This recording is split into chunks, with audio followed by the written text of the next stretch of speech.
I'm sharing 10 books by and about women in the industry. Books that reveal the behind-the-scenes truth, inspire resilience, and offer incredible lessons for navigating a life in the theater, both on stage and on camera. These aren't the books that you will typically find on a college syllabus, and the ones that changed how I view my life in this industry as an artist. I was a college professor in theater and musical theater for almost a decade, and these are the books that I wish I had been able to put on my syllabus. Book number 1, Shy, The Alarming Outspoken Memoirs of Mary Rogers. A writer, a composer, she is known as Broadway royalty. She is the daughter of Richard Rogers, and her son is Adam Gettle. This book really talks about the behind the scenes stories of these mostly men in the industry and who they really were, what they really did, and it will change the way that you think about some of those composers and lyricists and artists and writers in that time period from someone that was actually there and someone that was a woman. Extremely easy to read book. You will learn stories about these folks during 30s, 40s, 50s, and 60s that you did not know. It is outspoken. It is alarming. Pick it up. Take a read. Book number 2, The Woman in Me by Britney Spears. This book really resonated with me and her story because it deeply touches on those of us that come from nothing, that make it into something, and how fame really does create this toxic and often traumatic cycle that's just part of the industry, especially those in the music industry. Jobs that she missed out on in the industry that you are going to know. Some of them are famous films. One of them is specifically that turned into a musical. And I want you to check it out and really read her story and see if it inspires and motivates you. Book number 3 is My Name is Barbara by none other than the Queen, Barbra Streisand. Now this book is thick. It took me a while to get through it because it's like super in depth.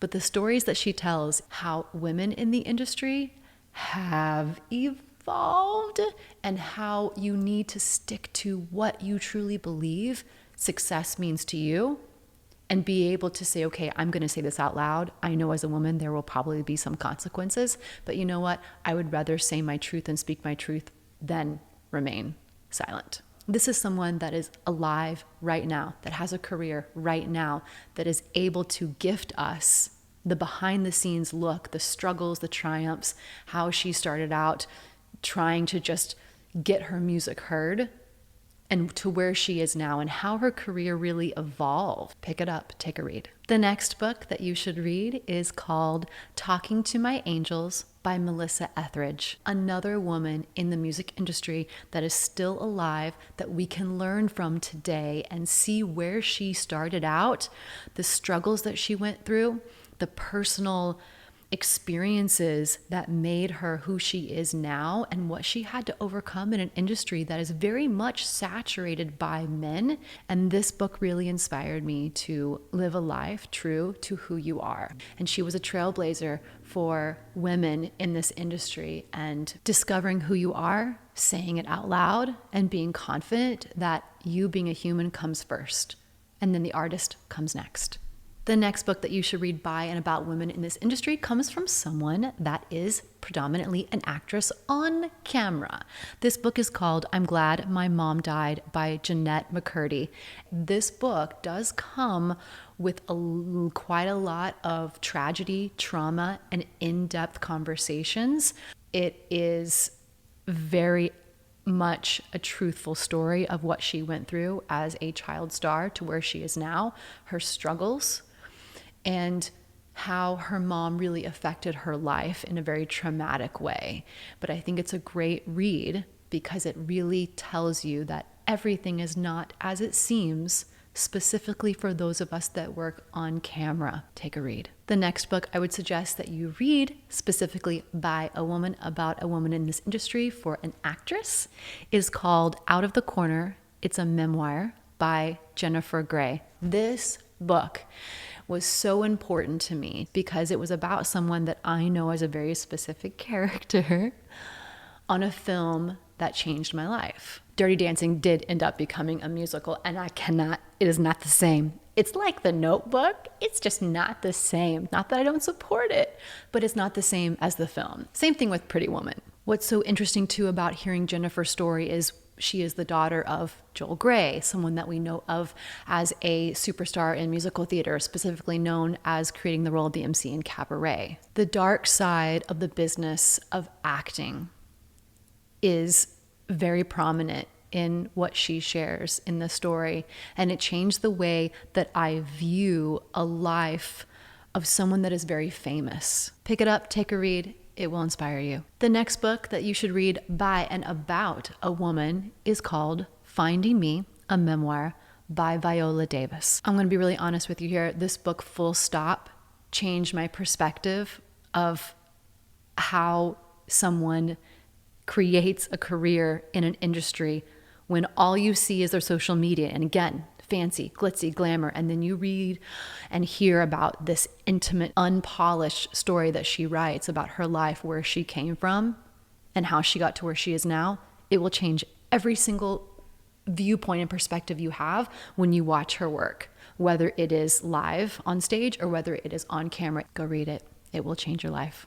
The next book that you should read by and about a woman, again, still alive right now, telling her story, is called Hooked: How Crafting Saved My Life by Sutton Foster. We know her, especially those of us in musical theater, for all the roles that she has done in the industry and also on film and television. And what I love about her book is that she shares very intimate, behind-the-scenes stories of how she grew up, her family, different relationships that she has had, and how she was able to navigate trauma through her crafting, through her crocheting, through the work that she did with her hands. What else I thought was really fascinating is most of us in the industry know Sutton Foster as, she got Millie, and that just strategically shifted her career into the rest of her life. But what you don't know is how her life began and how her home life was, and the struggles that she had throughout her career. So pick it up, take a read. Next book that you should read by and about a woman, again, still alive, sharing her story today, is called Broken Horses, a Memoir by Brandi Carlile. I'm a huge fan of her music, but you do not understand her life and how it influenced the type of music that she writes until you read her story. She shares very personal, intimate details about her childhood, struggles with illness, and how she started writing music in the industry as a singer-songwriter, and how she found her voice, and how that can shift depending on what people say about you, how the industry expects you to look, to sound, to act, and how she overcame quite a lot to get to where she is right now in her life. Go pick it up, go read it. It will shift your perspective. The next book you should read is one that I find very fascinating that most people haven't read. It was written back in 2015, and it's called Sounds Like Me, My Life So Far in Song by Sarah Bareilles. Now, if you're a musical theater person like me, you know the musical that she wrote, right? The last chapter in this book is when she's starting to write, and the musical of Waitress is starting to be released and opening on Broadway. She talks about a couple of the songs, specifically one song about what it's really about and the story behind it.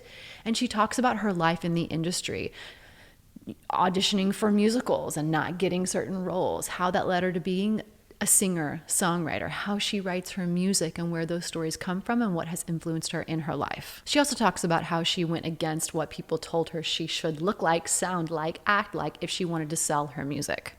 Again, written by a woman that is still alive today, still creating, still an artist, and living her life in the way that she feels suits her best. These 10 books aren't just good reads. They're guides to understanding the depth, the beauty, and the challenges that we as women face in this industry. They've helped me grow as an artist and also as a person, and I hope that they help you as well. If you've read any of these, please let me know in the comments below what really inspired you or what resonated with you the most. Don't forget to like, subscribe, and share this video for more meaningful insights on a career in the performing arts. I have new videos coming out every single week, and I'll see you in the next video.